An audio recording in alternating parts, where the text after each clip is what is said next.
A uniform circular disk of radius 50 centimeter at rest is free to turn about an axis which is perpendicular to its plane and passes through its center. One uniform circular disk is there. The radius is 50 centimeter. At rest is free to turn about an axis. Assume this is a uniform circular disk and the radius of this one from the center is equal to, that is a 50 centimeter.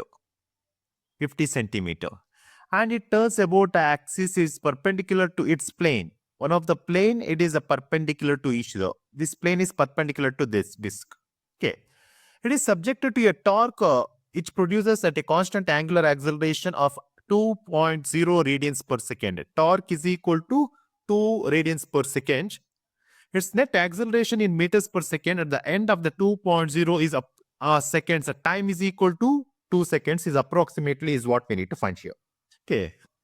The given data are R is equal to 50 centimeter.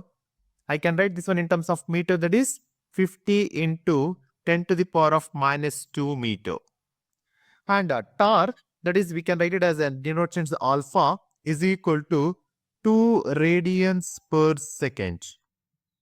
And time is equal to, that is equal to 2 seconds.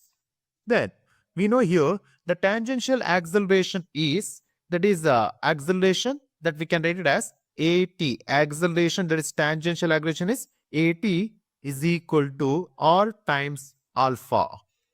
R times alpha, which is nothing but 50 into 10 to the power of minus 2 into 2.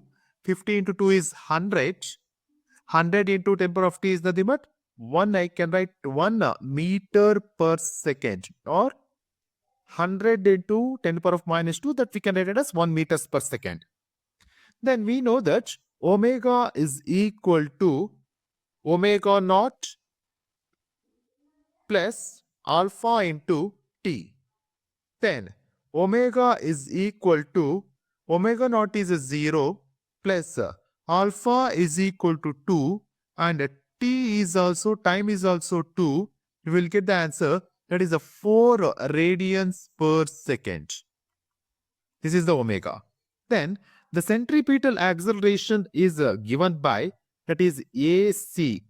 Tangential acceleration is AT and the centripetal acceleration is AC, which is equal to R into omega square. Then if I am going to substitute the value, R value is 50 into 10 to the power of minus 2 into 4 square.